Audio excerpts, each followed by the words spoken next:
Hello guys, welcome to guidance for success. चलिए guys, आज की क्लास स्टार्ट करते हैं। आज की क्लास में हम आपसे संविधान सभा से रिलेटेड बहुत ही इंपॉर्टेंट क्वेश्चन डिस्कस करने वाले हैं, जो कि कई बार एग्जाम में पूछे जा चुके हैं। तो गाइस चलिए टाइम ना वेस्ट करते हुए आज की क्लास स्टार्ट करें और देखते हैं कि हमारा फर्स्ट क्वेश्चन कौन सा है।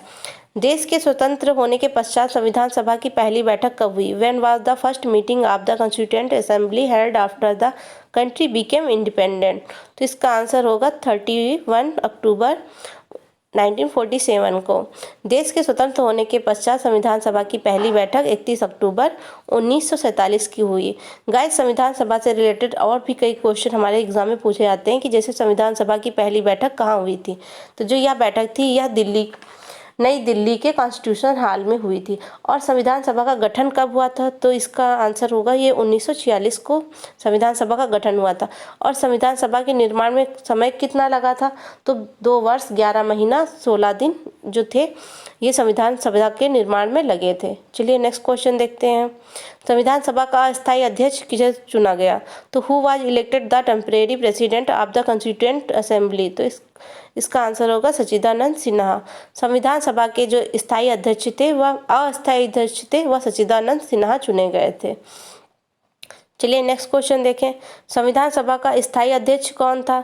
तो who was the permanent speaker of the constituent assembly? तो इसका आंसर होगा डॉक्टर राजेंद्र प्रसाद। संविधान सभा के जो स्थायी अध्यक्ष थे वह डॉक्टर राजेंद्र प्रसाद थे। तो कभी कभी एक क्वेश्चन इनसे ये भी बनता है कि ये किस सन में यानी स्थायी अध्यक्ष चुने गए थे? तो यह 1962 में इसके स्थायी अध्यक्ष चुने गए थे। चलिए नेक्स्ट क्वेश्चन देखते हैं। संविधान निर्माण की दिशा में पहला कार्य उद्देश्य प्रस्ताव था 22 जनवरी 1947 को। यह प्रस्ताव किसने प्रस्तुत किया? तो the first work toward proposal for the constitution was the objective proposal who presented this proposal on 22 जनवरी 1947? तो इसका आंसर होगा जवाहरलाल नेहरू। 22 संविधान निर्माण की दिशा में पहला कार्य उद्देश्य प्रस्ताव था 22 जनवरी 1947 को। यह प्रस्ताव जवाहरलाल नेहरू ने प्रस्तुत किया था। चलिए नेक्स्ट क्वेश्चन देखें। भारत के पहले राष्ट्रपति के रूप में डॉक्टर राजेंद्र प्रसाद का चुनाव किसके द्वारा किया गया? Doctor Rajendra Prasad was elected as the first president of India by? तो इसका आंसर होगा संविधान सभा द्वारा। भारत के पहले राष्ट्रपति के रूप में डॉक्टर राजेंद्र प्रसाद का चुनाव जो था वह संविधान सभा द्वारा किया गया था। चलिए नेक्स्ट क्वेश्चन देखें। भारतीय संविधान की प्रस्तावना के अनुसार भारत की शासन की सर्वोच्च सत्ता किसमें निहित है? According to the preamble of the Indian constitution the supreme power of the governance of India is vested in? तो इसका आंसर होगा जनता। चलिए नेक्स्ट क्वेश्चन देखते हैं। भारत के प्रथम सिख प्रधानमंत्री कौन है? Who was the first Sikh prime minister of India? तो इसका आंसर होगा मनमोहन सिंह। ये हमारे देश के जो थे यह 13वें प्रधानमंत्री थे। चलिए गाइस नेक्स्ट क्वेश्चन देखते हैं। प्रधानमंत्री पद से त्यागपत्र देने वाले प्रथम व्यक्ति कौन है? तो इसका आंसर होगा who was the first person to resign as prime minister? तो इसका आंसर होगा मोरारजी देसाई। प्रधानमंत्री पद से त्यागपत्र देने वाले प्रथम व्यक्ति मोरारजी देसाई थे। जो ये थे ये हमारे 4वें प्रधानमंत्री थे। इन्हें ही एकमात्र भारत के सर्वोच्च सम्मान यानी भारत रत्न और पाकिस्तान का जो एक सर्वोच्च सम्मान होता है निशान पाकिस्तान, वो दोनों पुरस्कार दिए गए थे। चलिए नेक्स्ट क्वेश्चन देखते हैं। भारत के नियंत्रक एवं महालेखा परीक्षक की नियुक्ति कौन करता है? Who appointed the controller and auditor general of India? तो इसका आंसर होगा राष्ट्रपति। भारत के नियंत्रक एवं महालेखा परीक्षक की नियुक्ति राष्ट्रपति करता है। चलिए गाइस नेक्स्ट क्वेश्चन देखते हैं। भारतीय संविधान के किस भाग को उसकी आत्मा की आख्या प्रदान की गई? Which part of the Indian constitution has been given the report of its soul? तो इसका आंसर होगा प्रस्तावना। भारतीय संविधान की प्रस्तावना को उसकी आत्मा की आख्या प्रदान की गई है। चलिए नेक्स्ट क्वेश्चन देखते हैं। केरल का उच्च न्यायालय कहाँ स्थित है? Where is the high court of Kerala located? तो इसका आंसर होगा एर्नाकुलम। केरल का जो उच्च न्यायालय है वह एर्नाकुलम में स्थित है। चलिए गाइस नेक्स्ट क्वेश्चन देखें। राज्यसभा के लिए प्रत्येक राज्य के प्रतिनिधियों का निर्वाचन कौन करता है? Who elected the representative of each state of the Rajya Sabha? तो इसका आंसर होगा विधानसभा के निर्वाचित सदस्य। चलिए गाइस नेक्स्ट क्वेश्चन देखें। 31वें संवैधानिक संशोधन अधिनियम द्वारा लोकसभा की अधिकतम सदस्य संख्या कितनी निर्धारित की गई है? What is the maximum number of the Lok Sabha members set by the 31st constitutional amendment act? तो इसका आंसर होगा 545। यानी 31वें संवैधानिक संशोधन अधिनियम द्वारा लोकसभा की जो अधिकतम सदस्य संख्या है वह 545 निर्धारित की गई है। गाइस चलिए नेक्स्ट क्वेश्चन देखते हैं। हरियाणा राज्य कब बना? When was the state of Haryana formed? तो इसका आंसर होगा 1 नवंबर 1966 में। हरियाणा राज्य 1 नवंबर 1966 को बना था। चलिए गाइस नेक्स्ट क्वेश्चन देखें। दीवानी मामलों में संसद के सदस्यों को किस दौरान गिरफ्तार नहीं किया जा सकता है? During which time members of parliament can not be arrested in civil matters? तो इसका आंसर होगा संसद के सत्र के दौरान, संसद के सत्र आरंभ होने के 40 दिन पूर्व तक और संसद के सत्र आरंभ होने के 40 दिन बाद तक। चलिए गाइज नेक्स्ट क्वेश्चन देखते हैं। संघीय मंत्रिपरिषद से त्यागपत्र देने वाले प्रथम मंत्री कौन थे? तो who was the first minister to resign from the federal council of minister? तो इसका आंसर होगा श्यामा प्रसाद मुखर्जी। श्यामा प्रसाद मुखर्जी जो थे वह संघीय मंत्रिपरिषद से त्यागपत्र देने वाले प्रथम मंत्री थे। और कभी कभी क्वेश्चन ये पूछा जाता है इन्होंने किस सन में त्यागपत्र दिया था? तो इन्होंने 1950 में त्यागपत्र दिया था। चलिए गाइज नेक्स्ट क्वेश्चन देखते हैं। भारत के संपरीक्षा और लेखा प्रणालियों का प्रधान कौन होता है? Who was the head of India's audit and accounting systems? तो इसका आंसर होगा भारत का नियंत्रक एवं महालेखा। भारत के संपरीक्षा और लेखा प्रणालियों का जो प्रधान होता है वह भारत का नियंत्रक एवं महालेखा होता है। चलिए गाइज नेक्स्ट क्वेश्चन देखते हैं। लोकसभा के अध्यक्ष को कौन चुनता है? Who chooses the speaker of the Lok Sabha? तो लोकसभा के अध्यक्ष को लोकसभा के सदस्य चुनते हैं, मेंबर ऑफ लोकसभा। चलिए नेक्स्ट क्वेश्चन देखते हैं। कौन उत्तर प्रदेश की प्रथम महिला मुख्यमंत्री व्यक्ति?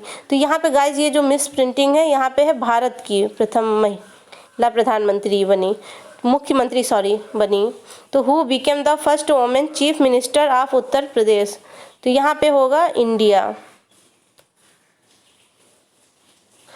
तो जो सुचेता कृपलानी थी ये उत्तर प्रदेश की यानी चौथी और भारत की पहली मुख्यमंत्री थी महिला। चलिए नेक्स्ट क्वेश्चन देखते हैं। प्रथम लोकसभा चुनाव में उम्मीदवारों की संख्या कितनी थी? Who was the number of the candidates in the first Lok Sabha election? तो इसका आंसर होगा 1874 में। प्रथम लोकसभा चुनाव में उम्मीदवारों की संख्या जो थी 1874 यानी 1874 थी। भारत के पहले उप प्रधानमंत्री कौन रहे हैं?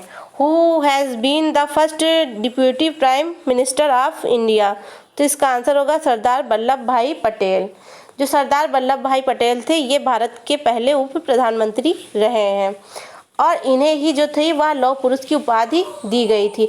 इनसे रिलेटेड कई क्वेश्चन अभी हमारे बनते हुए हैं, जैसे इनकी जो 144वीं जयंती पर नरेंद्र मोदी ने स्टैचू ऑफ यूनिटी बनाई थी।